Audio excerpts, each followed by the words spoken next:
सभी भाइयों को आज कुछ क्वालिटी प्रॉब्लम हो रही थी, इंटरनेट थोड़ा चल नहीं रहा और कल भी काफ़ी समस्या हो गई थी, कल भी नहीं आ पाया था। और इम्पोर्टेंट आज काफ़ी मुद्दा बहुत ज़्यादा महत्वपूर्ण है और देखते हैं कितनी देर में कुछ भाई आएंगे। अभी तक कोई आया नहीं है लाइव में।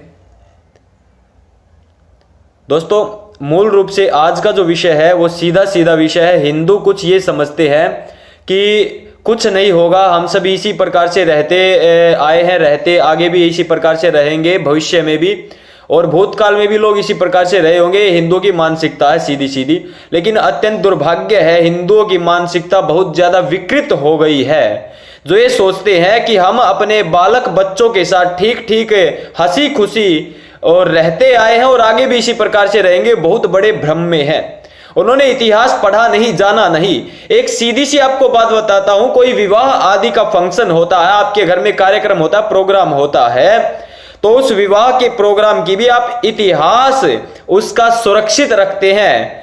ये मुझे कहने की आवश्यकता नहीं है। और वो लोग ये बात कहते कि अरे गड़े मुर्दे इतिहास कुछ नहीं होना जाना, और वही लोग अपनी शादी की वीडियो को हर महीने एक बार बार चला करके देखते हैं।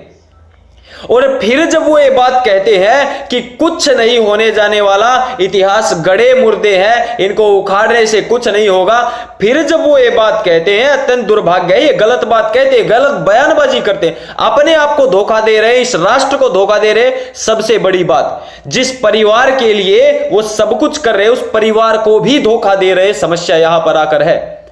तो जो हिंदू भाई इतिहास को गड़े मुर्दे उखाड़ना कहते हैं, वही हिंदू भाई इस इतिहास को सुरक्षित रखने के लिए इस फोन में फोटो खींचते हैं, वीडियो बनाते हैं और सुरक्षित रखते हैं। जहां तक कोई जीमेल पे रखता है, कोई पेन ड्राइव लेकर आता है, कोई बहुत बड़ी अलग से एक्सटर्नल हार्ड डिस्क रखता है, लोगों में शेयर करता है, फेसबुक पर 5 साल पुरानी कोई पोस्ट आ जाती है उसको शेयर करता है। अर्थात इतिहास से कहीं भी आप या मैं या पूरा संसार अछूता नहीं है, सब कुछ इतिहास में समाहित है। इतिहास जब आप देखोगे तो रामायण से लेकर महाभारत और महाभारत से लेकर आज पर्यंत एक बात सिद्ध होती है कि युद्ध तो अटल है, अच्छे और बुरे हमेशा रहेंगे। रामायण काल में भी थे, महाभारत काल में भी थे, बीच के अंतराल में भी थे, रामायण से पहले भी हुए हैं और रामायण और महाभारत के बाद भी अनेकों युद्ध हुए। इतिहास गवाह है। केवल 100 वर्ष में 3 महायुद्ध लगभग,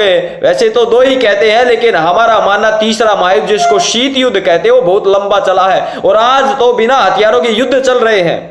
तो जो लोग इस भ्रम में है कि युद्ध बच सकता है प्यार प्रेम से, इस प्रकार से नहीं, वेद की आज्ञा का पालन करना होगा, दुष्टों का सर्वनाश करना होगा, दुष्टों को मारना ही होगा। यदि अपने हाथ से अपने इस तंत्र से ना मरे तो हमें इस प्रकार का संविधान डेवलप करना होगा जिससे हम स्वयं और अपने परिवार, समाज और राष्ट्र को बचा ले जाए। लेकिन संविधान हमने डेवलप नहीं किया। जो संविधान था हिंदुओं का, जो इस राष्ट्र में संविधान था, उस मनुस्मृति को लोग सड़कों पर जला रहे हैं। और आज जो संविधान है 7000 जातियों में हिंदुओं को बांट दिया, उसको सब कुछ मानकर हम आगे बढ़ गए। यह अत्यंत दुर्भाग्यपूर्ण है। इसको नहीं समझेंगे, इसको नहीं जानेंगे तो समझ लीजिए 10-20 साल में ही, 10-20 साल तो मैं खैर चलो अच्छी बात है, 10-20 साल लगा लीजिए, मेरा मानना है 5-7 साल में आपको पता लग जाएगा। There is no avoiding war, war से बच नहीं सकते, इतिहास गवाह है। और आज भी जब आप देखते हो इस संसार में अलग अलग प्रकार के प्राणी हैं, पशु शुद्ध जो पशु बुद्धि प्राणी है, जो निम्न कोटि के हैं, वो अलग अलग प्रकार की मानसिकताएं हैं, अलग अलग प्रकार के लोग उनको संचालित कर रहे हैं। कैसे आप कह सकते हो आप वार से बच जाओगे, आप भाईचारा कायम कर जाओगे? इस प्रकार से कभी भाईचारा कायम नहीं होता। भाईचारा कायम होता है डंडे के बल पर, क्योंकि सब लोग धर्मात्मा बन सकते हैं निश्चित रूप से, लेकिन विद्वान सब नहीं बन सकते। कमियां सब में आए हैं। आर्य अनार्य दस्युओं के युद्ध आज से नहीं हो रहे, देव और राक्षसों के युद्ध आज से नहीं हो रहे, बहुत प्राचीन काल से हो रहे हैं। और अच्छे और बुरे व्यक्तियों की लड़ाई को ही देव और असुर का संग्राम कहते हैं, जिसे कहा गया देवा असुर संग्राम। एक बार नहीं, अनेकों बार हुआ है, तो देयर इज नो अवॉइडिंग वार, युद्ध तो होगा ही, अटल है, आप केवल इसको टाल सकते हैं। क्या कहते हैं इसको? टालना, अर्थात पोस्टपोन कर सकते हो। और पोस्टपोन कोई चीज जानते हो कैसे की जाती है? बाबर का युद्ध हुआ, और जब बाबर का युद्ध इब्राहिम लोधी के साथ हुआ, ये पानीपत की लड़ाई हुई, घाघरा की लड़ाई हुई, चंदेरी की लड़ाई हुई, खानवा की लड़ाई हुई। पहले पानीपत, फिर जो खानवा, फिर चंदेरी, फिर घाघरा, 4 लड़ाइयां बाबर ने मूल रूप से यहां बताते लड़ी हैं। इतिहास में इसी प्रकार से वर्णन है। और 4 लड़ाई में से जब इब्राहिम लोधी के साथ लड़ाई हुई बाबर की, तो बाबर की सेना के पास सैनिक बहुत कम थे, और इब्राहिम लोधी अपार सेना के साथ विरोध में खड़ा हो गया। इब्राहिम लोधी बाबर के, और बाबर के पास कुछ तोप थी, लेकिन इब्राहिम लोधी ने यह सोचा कि अरे युद्ध टल जाएगा, क्यों युद्ध किया, ये मेरी सेना को देखकर अपने आप ही पीछे हट जाएगा। युद्ध से बचना चाहता था जो इब्राहिम लोधी, उसको टालना चाहता था, उसको पोस्टपोन करना चाहता था। हुआ क्या समझिए, उसी समय पर जब वो युद्ध को पोस्टपोन करना चाहता था, लगभग 1 सप्ताह तक दोनों सेनाएं आमने सामने खड़ी रही। और जब दोनों सेनाएं आमने सामने खड़ी रही, तो जो बाबर था उसने 7 दिन तक एक एक चीज इब्राहिम लोधी और अनेकों लड़ाइयां लड़ी। उनकी सेनाओं, चाहे राणा सांगा के साथ हो, चाहे अन्य भारतीय शासक, उनकी एक एक जो उनकी किस प्रकार से युद्ध नीति है, किस प्रकार से उनके घोड़े संचालित हो रहे, कैसे हाथियों का समूह है, पैदल सैनिक कैसे है, कितने हथियार है, कितना उनमें बल है, कितनी देर लड़ सकते हैं, कितना खान पान है, 7 दिन तक सारी की सारी सूचनाएं उसने निकाल ली। और इब्राहिम लोधी और ये सोचते रहे कि युद्ध टल जाएगा। युद्ध टल नहीं सकता, युद्ध अटल होता है। आज आप समझ लीजिए, इतिहास की बात बता रहा हूं आपको, और ये तो एक सामान्य इतिहास इसीलिए बता रहा हूं कि आपके कालखंड के नजदीक है। ये बहुत लंबा काल नहीं हुआ, आप इसको समझ जाएंगे, इसीलिए बहुत नजदीक वाली घटना बता रहा हूं। और बाबर ने 1 सप्ताह बाद हमला कर दिया, और इब्राहिम लोधी की अपार सेना, 4 से 5 गुना सेना को परास्त कर दिया बाबर ने। क्षण भर के अनुसार कुछ ही घंटों में इब्राहिम लोधी की जो सेना थी तितर बितर हो गई, और सब इधर से उधर अस्त व्यस्त कर दिया। और भारत देश में बाहर के लोग बड़ी मात्रा में दोबारा से आना यहां पर प्रारंभ हो गए, और फिर राणा सांगा जैसे वीरों को भी उसने हरा दिया इब्राहिम लोधी की सेना और ताकत को हासिल करके। ये इतिहास है, इससे आप ये समझ सकते हो कि युद्ध को टाला नहीं जा सकता, युद्ध को केवल और केवल पोस्टपोन किया जा सकता, अर्थात युद्ध अटल है, पोस्टपोन कर सकते हो आप, कुछ समय के लिए आगे बढ़ा सकते हो, बस अपने दुश्मन को ताकत देने के लिए, अपने दुश्मन को हौसला देने के लिए, अपने दुश्मन की प्रेरणा बढ़ाने के लिए, उसको मौका देने के लिए कि आप पर युद्ध कर सके, सेना ताकत इकट्ठी कर सकते। अर्थात चाणक्य ने यह बात कही थी कि दुश्मन को कभी भी दूध मत पिलाओ सांप को, और उसको जड़ से ही उखाड़ कर फेंक दो। मतलब कोई रहना नहीं चाहिए परिवार में दुश्मन का बेटा तक भी, ये चाणक्य कहता है जड़ से उखाड़ कर फेंक दो। ये नहीं कहता उसको जो है पलने दो, फलने दो, और उसको फिर हमला करने के लिए आप कुछ समय के लिए अंतराल पर आ जाओ, ये कभी नहीं होता। अर्थात जो हिंदू इस भ्रम में है कि हम युद्ध को टाल ले जाएंगे भाईचारे से, अरे आप भाईचारा करते रहिए, और दूसरी तरफ आपके घरों में घुसने के लिए तैयार हो गए। बंगाल चला गया, कश्मीर चला गया, असम, अरुणाचल, मेघालय, केरल, मिजोरम, मणिपुर, गोवा, ये सारे के सारे जा रहे हैं। कर क्या रहे हो? पंजाब में सरदार हिंदुओं को गाली दे रहे हैं, कनाडा में जो सरदार बैठे खालिस्तान वाले, उनकी ताकत बढ़ रही है, दोबारा आतंकवाद वहां पर पनप रहा है, श्री राम को गालियां दी जा रही है। आप किस प्रकार से ये बात कर रहे हो? यहां श्री राम के नाम पर हिंदुओं में ही पाखंड मचा हुआ है, महाभारत के नाम पर पाखंड मचा हुआ है, और वो गालियां दे रहे हैं। हिंदू ये कहते हैं रामायण में कि बाल विवाह हुआ था। अब दैनिक भास्कर ने इस खबर को छाप दिया कि श्री राम और माता सीता का बाल विवाह हुआ था। अत्यंत दुर्भाग्य है, ये शर्म की बात है। ये किस प्रकार से ये लोग कह रहे हैं, इनमें मजाल इतनी, ये कैसे कह रहे हैं इस बात को, लेकिन कह रहे हैं, और कह रहे हैं रामायण से प्रमाण देंगे, और दे दिए उन्होंने। अब मैंने वीडियो बनाई है, कोई देखे तो दिखा दे, मजाल किसी को कोई दे दे, लेकिन सिख लोग और इधर अनेकों हैं, ओशो से लेकर और अन्य बहुत सारे, भीम आर्मी से लेकर, यूनिस्ट मिशन से लेकर, और भी बहुत सारी चीजें यहां पर फैली हुई है, सारे हिंदुओं को गाली देने पर लगे हुए हैं। और हिंदू को ही गाली क्यों दे दी जाए, इनको ही टारगेट क्यों किया जा रहा है? सीधी बात है, इनकी संख्या ज्यादा है। कोई नरेंद्र मोदी को गाली देगा तो उसको लाइमलाइट में आएगा, वो सीधी बात है भाई। राहुल गांधी को देगा, कौन पूछेगा उसको? यही तो हो रहा है यहां पर, हिंदू को गाली देंगे तभी तो पूछेंगे लोग। तो इसीलिए हिंदू की संख्या ज्यादा, यहां पर हिंदुओं को गाली देने वाले मसीहा बन जाते हैं, यह है समस्या। और जो लोग ये कहते हैं, इस वीडियो को जब मैं लाइव आऊं ना तो आप इनको इनवाइट कर दिया करो, शेयर जरूर किया करो लाइव में, क्योंकि ये विषय बहुत महत्वपूर्ण है। इन विषय को लेकर अपने परिवार को सुरक्षित कर सकता है एक व्यक्ति। आप कभी भी ये ना सोचे युद्ध आप जो है पोस्टपोन कर सकते हो, टाल नहीं सकते, अटल है, युद्ध होकर ही रहेगा, ये निश्चित है। आप कहीं मोहर लगवा लो, आप कोई कागज पर लिख लो, आपको यदि अपने आप को, अपने परिवार को, अपने बच्चों को, अपनी पत्नी को, अपने माता पिता को, अपने समाज और राष्ट्र को सुरक्षित रखना है तो आपको अपने घर में आज से ही इसकी तैयारी करनी पड़ेगी।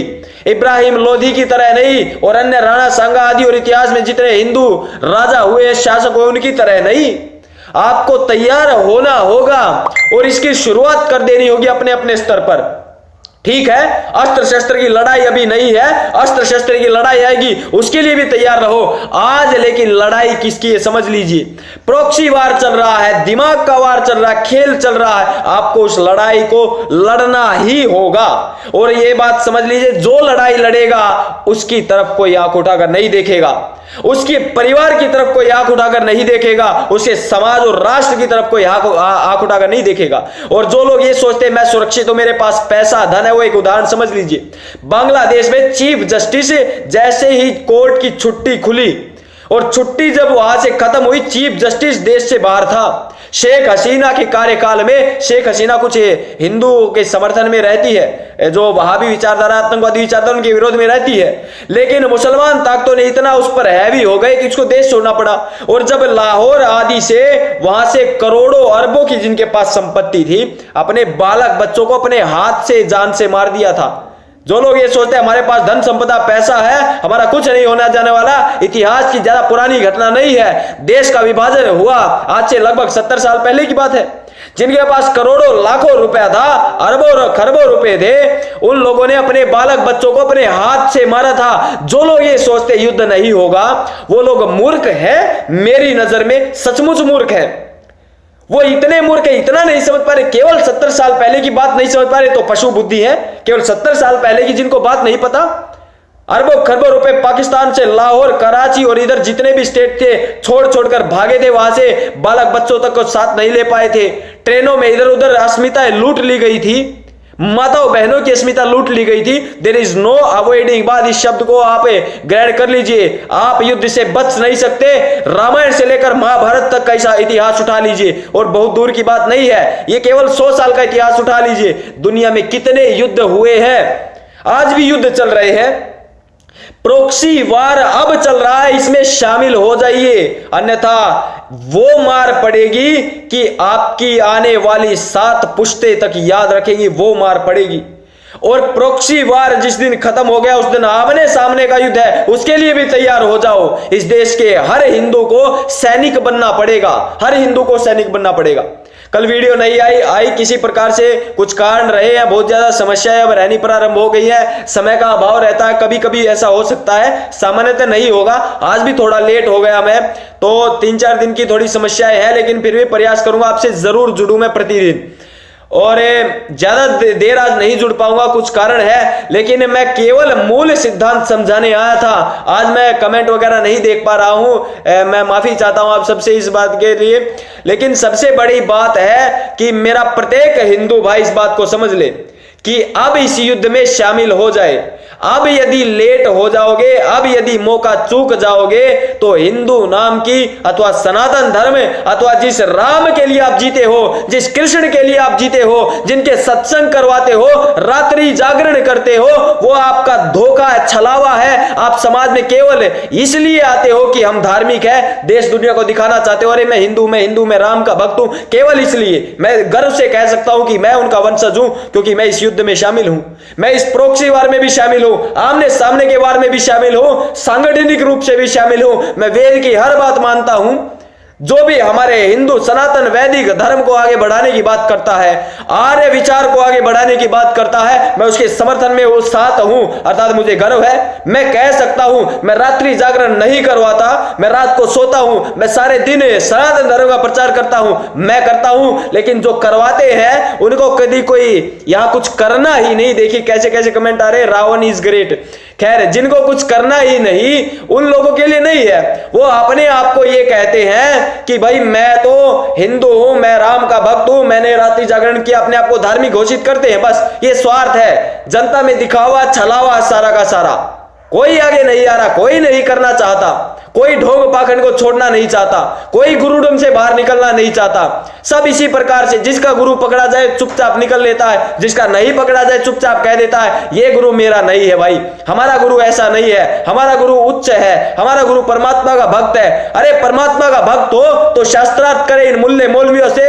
अपने धर्म का एक संस्कृत का श्लोक तक उन्होंने आता नहीं, कोई ग्रंथ उन्होंने पढ़ा नहीं, और फिर आपका गुरु हो गया जो भी कुछ हो गया। ये समस्याएं हैं। ओशो जैसों को आपने महान बना दिया, गुरु घंटालों की बाढ़ आ गई, घर के साथ गुरु हो गए। ये समस्याएं हमारे धर्म के साथ एक नहीं है। एक समस्या को हल करता हूं तो 20 आ जाती हैं, 20 कमेंट आते, फिर राहुल भाई ये क्यों हुआ, फिर राहुल भाई ये क्यों हुआ। क्योंकि ग्रंथ एक थोड़ी हिंदुओं का, हिंदुओं के ग्रंथ भी हजारों हैं। तो समस्या तो ये है एक कैसे होंगे। और कल जो वीडियो आएगी, मैं चाहता हूं एक एक युवक 100 नहीं हजार हिंदुओं तक उस वीडियो को पहुंचाए। क्योंकि कल की वीडियो के बाद यदि कोई मुस्लिम भाई देख रहा हो, कल जरूर आ जाना मुस्लिम भाई, इस वीडियो को जरूर देखने आना कल मेरे सारे मुस्लिम भाई। अगली जो वीडियो आएगी डंके की चोट, कल के बाद कोई मुस्लिम बोलने के लायक नहीं रहेगा। और कल के बाद भी यदि कोई बोलने के लायक अपने आप को महसूस करेगा, उससे ज्यादा नीच मैं किसी को समझता भी नहीं हूं। और कल के बाद जो बुद्धिमान है, जो मुस्लिम होगा, मैं मानता हूं हमसे संपर्क जरूर करने का प्रयास करेगा और कहेगा राहुल भाई मुझे पुनः हिंदू धर्म में आना है, पुनः वैदिक धर्म में, पुनः सनातन धर्म में आना है, पुनः आर्य बनना है, पुनः अपने प्राचीन वैदिक धर्म को अपनाना, अपने पूर्वजों के पथ पर चलना है। ये पूरे सारे के सारे मुस्लिम कहेंगे कल की वीडियो देखकर। और जो नहीं कहेंगे उनसे निम्न कोटि का मैं किसी को मानता भी नहीं हूं। और कल की वीडियो जो हिंदू देख गया, उस वीडियो को 5 बार देखना, 8 बार देखना, 10 बार देखना, और उस वीडियो को बार बार देखकर हजारों लोगों में प्रचारित करना। जो उस विचार को, जो उन मुस्लिमों की चीज को पकड़ गया, कैच कर गया, उस सबूतों को इकट्ठा कर गया, सदैव के लिए उन सबूतों को, उन चीजों को इकट्ठा करके रखिए। किसी मुस्लिम में हिम्मत नहीं होगी आप पर उंगली उठाने की। यदि कोई उंगली उठा देता है, उसको इसका जवाब देना, एक बार भाग जाएंगे या गाली देने लग जाएंगे, इसके अलावा कुछ नहीं बचेगा। यही तो है प्रॉक्सी वार। इसमें शामिल क्यों नहीं होते आप? यदि नहीं हो रहे तो आपको बचाने वाला कौन है? आप क्या सोचते हो दूसरा बचा लेगा? नहीं, वो दूसरा यदि जागरूक है तो अपने परिवार को पहले बचाएगा, आपको थोड़ी बचाएगा। आपको अपनी रक्षा आपातकाल में स्वयं करनी है, और रक्षा वो कर पाएगा। कुछ लोग ये सोचते हैं समस्या आएगी तो मैं देख लूंगा, ऐसे नहीं देखा जाता। मेंटली रूप से तैयार होना पड़ता है, शारीरिक रूप से तैयार होना पड़ता है, अपने बच्चों को तैयार करना पड़ता है, पत्नी को तैयार करना पड़ता है, माता पिता को तैयार करना पड़ता है कि यदि ऐसी सिचुएशन आए तो ये कर रहा है, ऐसी सिचुएशन आए तो ये करना है। और जब वो सिचुएशन आ जाती है और जो तैयार नहीं होता, उनकी समझ में नहीं आता, दिमाग चकरा जाता है, करे तो करे क्या, बालकों को मार देते हैं, आप मर जाते हैं, और जो नहीं मरते उनके साथ वो हालत करते, वो दरिंदगी की हदें पार कर देते हैं हरामखोर। इन वीडियोस को आप शेयर कर दीजिए कि लाइव में ही इनको आप इनवाइट कर लीजिए, शेयर कर लीजिए। और आज ज्यादा समय नहीं मेरा इसीलिए, लेकिन जो मूल विषय है वो आप समझ लीजिए। बार बार कह रहा हूं, कारण सीधा सा है भाई। जो इस युद्ध में नहीं शामिल हुआ, समझ लीजिए उसने इतिहास का क ख ग ABC इसको ना पढ़ा है, ना पढ़ने का इच्छुक है। और जो इच्छुक नहीं है, अपनी इन्हीं आंखों से देखेगा सामने अस्मिता को लुटते हुए। देखा नहीं जाएगा, कुछ भी नहीं। और ये इतिहास के केवल 20-30 साल पहले चले जाइए, कश्मीर पर चले जाइए, आजादी के समय छोड़ दीजिए, बाबर को छोड़ दीजिए, रामायण महाभारत को छोड़ दीजिए, प्रथम विश्व युद्ध, द्वितीय विश्व युद्ध को छोड़ दीजिए, ईसाइयों में जो युद्ध छोड़ दीजिए, मुस्लिमों में छोड़ दीजिए, बौद्ध जैनों में छोड़ दीजिए, आप रामायण के काल भूल जाइए, केवल पिछले 10, 15, 20 साल में आ जाइए। 1990 में क्या हुआ था जानते हो? वीडियो आएंगे इसके ऊपर। 1990 के बाद क्या हुआ जानते हो? 85 में, 87 में, 1988 में क्या हुआ था जानते हो? नहीं जानते। लाखों हिंदुओं को कश्मीर में मार भगाया गया। आज हिंदू नाम की चीज नहीं है वहां। एक आपका स्टेट छूट गया। कभी उस पर राज हुआ करता था राजा हरि सिंह, महाराजा हरि सिंह। अर्थात हिंदू राजा था, हिंदू प्रजा थी इसलिए हिंदू राजा था। राज तरंगिणी, ये बहुत महत्वपूर्ण पुस्तक है इतिहास की। किसी ने नाम ही नहीं सुना होगा राज तरंगिणी। राहुल भाई क्या कह रहे हो, राज तरंगिणी क्या है राज तरंगिणी? लेकिन इतनी महत्वपूर्ण पुस्तक है इतिहास की कि आपने कभी सुनी नहीं, पढ़ सकते हो, उपलब्ध है, कौन पढ़ेगा? कश्मीर का इतिहास उठाकर पढ़िए, भारत के विभाजन पर बहुत महत्वपूर्ण पुस्तक है, उनको उठाकर पढ़िए। यदि नहीं है तो मुझसे जुड़े रहिए, आने वाले समय में सभी पुस्तकें, जितनी रेयर पुस्तकें मेरे पास है, सभी पुस्तकें उपलब्ध करवाऊंगा। कुछ समय उसमें लग सकता है क्योंकि ये चीजें इतनी आसानी से नहीं हो पाती, स्कैन करनी पड़ती है, उसमें टाइम लगता है। मैं आपको पीडीएफ उपलब्ध कराऊंगा कि एक राहुल आर्य के पास है, हो सकता है कल को कुछ हो जाए। कल सबके पास होनी चाहिए पुस्तकें, केवल एक के पास थोड़ी। अन्य बहुत सारी महत्वपूर्ण पुस्तकें आपको मैं पहुंचाने का प्रयास करूंगा। और आज लाइव आने का केवल यही उद्देश्य था कि समय का अभाव भी था और कल मैं आ नहीं पाया किसी कारणवश, इसके लिए मैं माफी चाहता हूं, आप सबसे नहीं जुड़ पाया। एक दो दिन ऐसा निकल सकता है बीच में, हालांकि प्रयास पूरा रहेगा मैं ना निकलने दूं किसी प्रकार से। आपसे जुड़कर मैं एक नए विषय को बता सकता हूं, समझा सकता हूं। तो आज ये जो मूल विषय था, कोई हिंदू भाई ये सोचता हो कि हम युद्ध को जो है, युद्ध से बच सकते हैं, वो मैं उनको केवल एक ही संज्ञा दे सकता हूं कि मेरे वो भाई हिंदू धर्म को नहीं जानते, सनातन धर्म को नहीं जानते, वैदिक धर्म को नहीं जानते, केवल दिखावा मात्र कर रहे हैं। उन्होंने इतिहास नहीं पढ़ा, नहीं समझा, नहीं जाना, और आज केवल लोगों में ये दिखा रहे हैं मैं बड़ा धार्मिक हूं, मैं व्रत रखता हूं, मैं श्री राम का भजन करता हूं, राम से बड़ा राम का नाम। ये आप सबके घर में भजन चलते होंगे, राम से बड़ा राम का नाम। राम से बड़ा हो गया राम का नाम, श्री राम से बड़ा हो गया। कितनी बड़ी मूर्खता है। श्री राम से बड़ा श्री राम का नाम हो गया क्या? क्या एक ही नाम श्री राम के लिए प्रयुक्त करते हैं? एक ही नाम है केवल?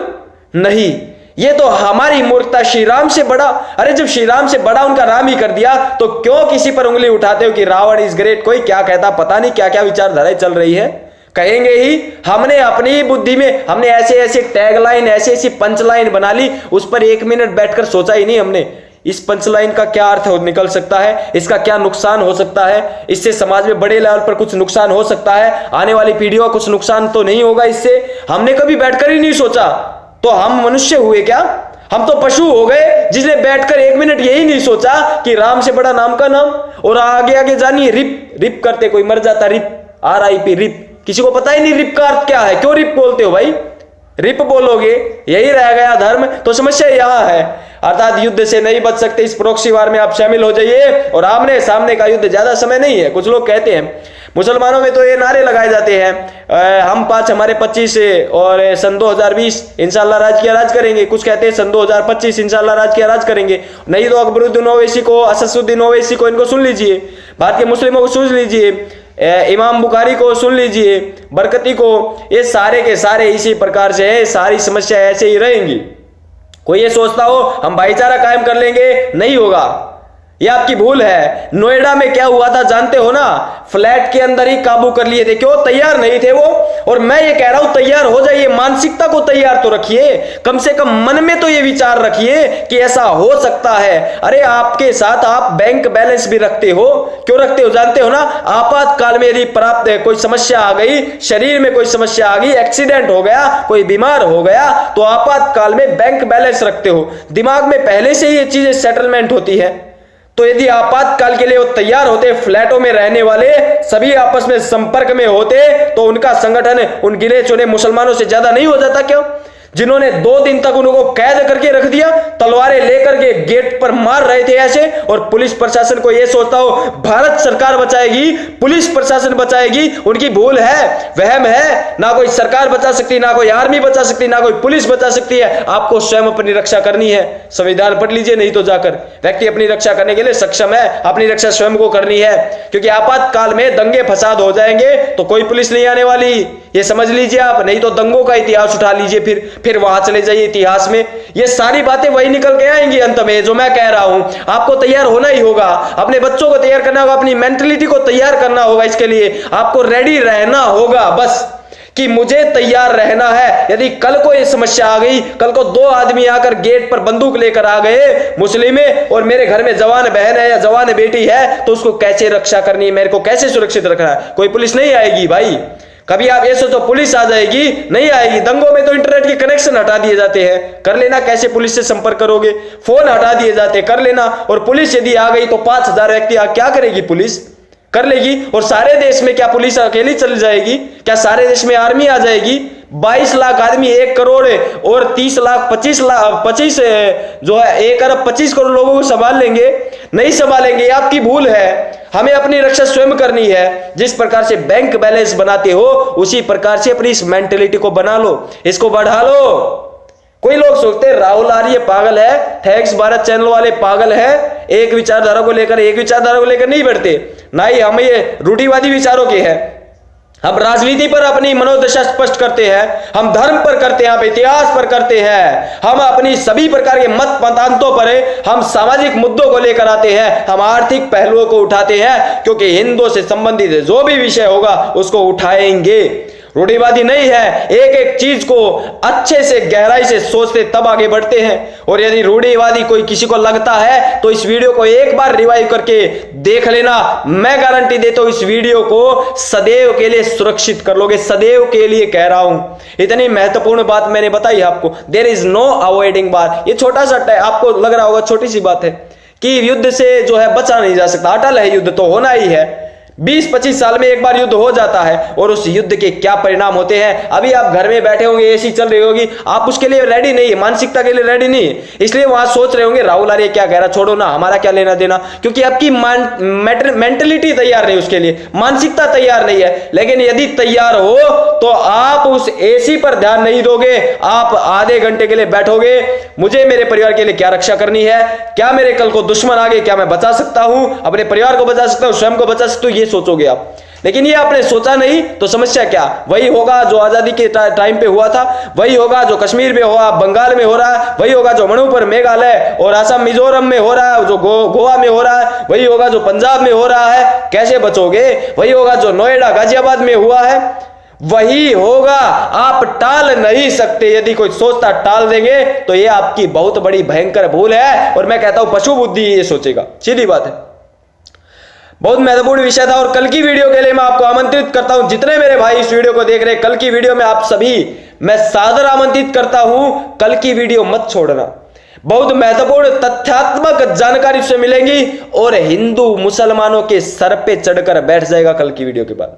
कोई माइकालाल जवाब ही नहीं दे पाएगा। और जो अच्छे मुसलमान होंगे वो संपर्क करेंगे, कमेंट में आकर, कमेंट में आकर संपर्क करेंगे, कहेंगे भाई हमें हिंदू बना लो, हम पूरे वैदिक धर्म में आना चाहते हैं, पूरे सनातन धर्म में आना चाहते हैं, पूरे आर्य बनना चाहते हैं, अपने श्रेष्ठ हिंदू पूर्वजों के पथ पर आगे बढ़ना चाहते हैं। और जो खराब लोग होंगे, जो मत मतांतों पर फंसे हुए होंगे, जो देशद्रोही होंगे, जो धर्मद्रोही होंगे, जो कट्टर होंगे, मार काट में विश्वास करते होंगे, वो लोग कल आकर गालियां देंगे। और आप कल की वीडियो 5-5, 10-10 लोगों तक नहीं, एक लोग हजार लोगों तक पहुंचाएगा तब कल की वीडियो। और आज की भी ये वीडियो जब सफल होगी, जब इनको हजारों लोगों तक पहुंचाने का हमारा सामर्थ्य होगा। धरातल पर जाइए, सब प्रकार की चीजों पर जाइए। आज आप सबके कमेंट नहीं पढ़ पाया मैं, इसके लिए क्षमा प्रार्थी हूं, लेकिन आप सबसे जुड़कर बड़ा अच्छा लगा मुझे। और आपसे जब तक नहीं जुड़ता तब तक खाना पीना कम ही अच्छा लगता है, क्योंकि मेरे सभी भाई तो जो है हमसे जुड़ने का प्रयत्न करते हैं। बैटरी मेरी कम रह गई है, अब 5 से 7% रह गई है और मैं इसको जो है एग्जिट करता हूं, क्विट करता हूं। जितने ही भाई मेरे आए यहाँ पर, आप सबका बहुत बहुत आभार। और इसी प्रकार से थैंक्स भारत यूट्यूब चैनल 1,80,000 हमारा परिवार हो गया है, निरंतर बढ़ रहा है, हम रुकने वाले नहीं है। जब तक परमात्मा सहयोग करेगा, जब तक हम भाई सभी मिलकर लगे रहेंगे और आगे इसी चैनल से बहुत बड़े लेवल का हम कुछ कार्य करेंगे अपने समाज वैदिक धर्म के लिए। श्री राम और श्री कृष्ण के वंशज इस प्रकार से नहीं रहेंगे, कुछ ना कुछ हमें अपने भाई, अपने राष्ट्र, अपने परिवारों के लिए, समाज के लिए अवश्य करेंगे। आप सबको मेरी सादर नमस्ते, जय श्री राम।